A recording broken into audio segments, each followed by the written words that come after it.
आइए प्रयास कीजिए, शांत चित्त होकर के बैठें और सुने। जब आप सुनेंगे तो बात समझ में आएगी, जब बात समझ में आएगी तो आप करेंगे, और करेंगे तो पूरा का पूरा लाभ मिलेगा। जब सुनेंगे ही नहीं तो बात समझ में क्या आएगी, फिर आप क्या करेंगे? जब करेंगे ही नहीं तो क्या मिलेगा? अच्छे अच्छे व्यंजनों का भी नाम सुना दिया जाए कि चावल दाल रोटी सब्जी पूरी आदि खाने से पेट भरता है, आप उसको खाइए ही नहीं, पेट भर जाएगा? पेट नहीं भरेगा। यदि सुन लिए हैं व्यंजन का नाम, यदि भोजन कर लीजिए ठीक से, सबका पेट भर जाएगा और तृप्त हो जाइएगा। उसी तरह सत्संग में आएंगे, अच्छी अच्छी वाणी को आप श्रवण करेंगे, सुन लिए, यदि जीवन में उतार लिए तब तो जीवन मालो माल है, और नहीं तो जय संत कबीर साहब कह रहे हैं, हाथ झारी ज्यों चला जुआरी। जैसे आप आए वैसे फिर चले आए जाएंगे, और आपके जीवन में जो लाभ होना चाहिए वह नहीं हो पाएगा। फिर आप आवागमन के चक्र में आते ही रहेंगे, छुट्टी नहीं मिलेगी। इसीलिए कह रहे हैं, संतन के संग लाग रे तेरी अच्छी बनेगी। अभी संत के समाज के संबंध में हम आप श्रवण किए हैं। तो माँ गिरजा पूछती है भगवान शंकर से, हम संतों के संगति में जाएंगे, वहां बैठेंगे, सुनेंगे, इससे हमको लाभ क्या मिलेगा? 2 घंटा 4 घंटा में हम घर का काम कर लेंगे, खेती का काम कर लेंगे, दुकान पे बैठ जाएंगे तो बहुत लाभ हो जाएगा, बहुत संपत्ति कमा लेंगे। सत्संग में जाएंगे तो हमको क्या मिलेगा?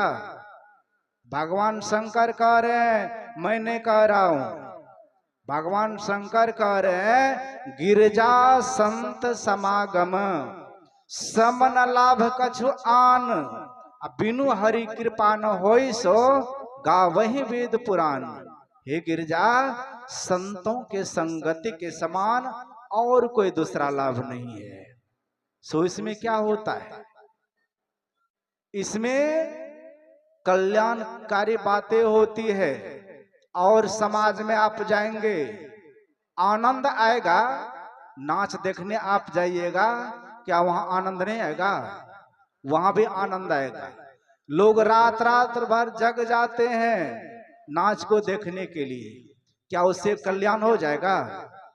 उससे कल्याण नहीं होगा। यहाँ गोस्वामी तुलसीदास समाज कह रहे हैं, यदि संत के समाज में आप चले जाएंगे, आनंद और कल्याण दोनों आपको हो जाएगा। इसलिए कह रहे हैं, लहहि 4 फल अछतनु साधु समाज प्रयाग।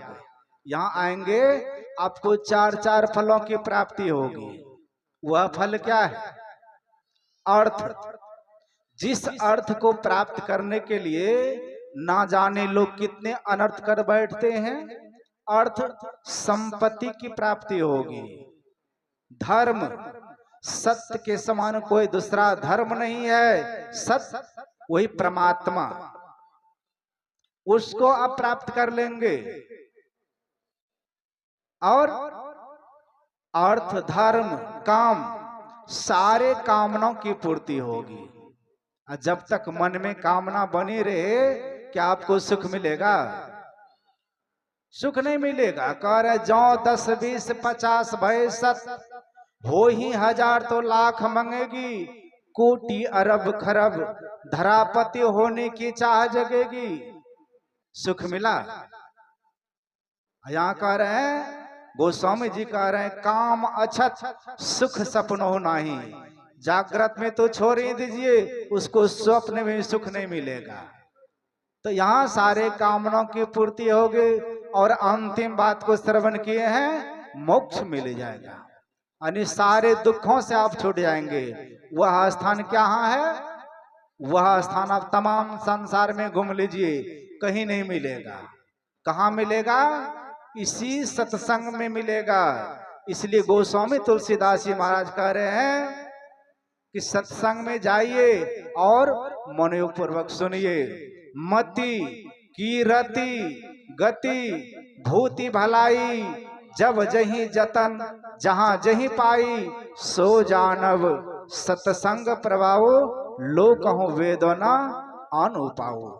यह मिलने का स्थान मात्र एक सत्संग है। इसलिए ब्रह्मानंद स्वामी ने कहा, सत्संगत जग सार साधो, सत्संगत जग सार रे, काशी नहाए मथुरा नहाए, नहाए हरिद्वार रे, चार धाम तीर्थ फिर आए, मन का नहीं सुधार रे। यदि सत्संग छोड़ करके और जगह आप चले जाइए, अभी सावन माह में देखिए लोग देवघर जाते हैं, सुल्तानगंज में जल भरते हैं, देवघर जाते हैं और जल चढ़ा करके घर लौटते हैं। क्या छूटा? यहाँ से गांजा भांग पीते गए, फिर उधर से घर लौटते हैं, गांजा भांग पीते घर आए, क्या छूटा? जब ये गांजा भांग नहीं आपसे छूट पाया तो संसार का चक्र जो चल रहा है यह कैसे छूटेगा? यह तब ही छूटेगा जब आप संतों से युक्ति जानकर बाहर चलना छोड़कर अपने अंदर चलना आरंभ कर देंगे, और चलते चलते जब अंत कर देंगे रास्ता को, तब आपको मोक्ष मिलेगा। उसी को कहते हैं मोक्ष। इसलिए संत कबीर साहब ने कहा, कहो उस देश की बतिया, उस देश का बात कर रहे हैं, लेकिन यह सब युक्ति जानिए और युक्ति के मुताबिक अपने अंदर चलना आरंभ करेंगे तब मिलेगा। नहीं तो इधर उधर घूमते रह जाएंगे तो जैसे का तैसे रह जाएंगे। पूर्णपि जन्मम पूर्णपि मरणम, यह छूटने वाला नहीं है। आवागमन का चक्र मात्र। संतों के वाणी को सुने, समझें, अपने जीवन में उतारें। इसी में मार्गदर्शन की सार्थकता है, इसमें इसकी सफलता है। मैं इन्हीं शब्दों के साथ अपने को वाणी को विराम, समय के अनुसार आप लोगों के बीच में ही रखा। बोलिए प्रेम से श्री सद्गुरु महाराज की जय।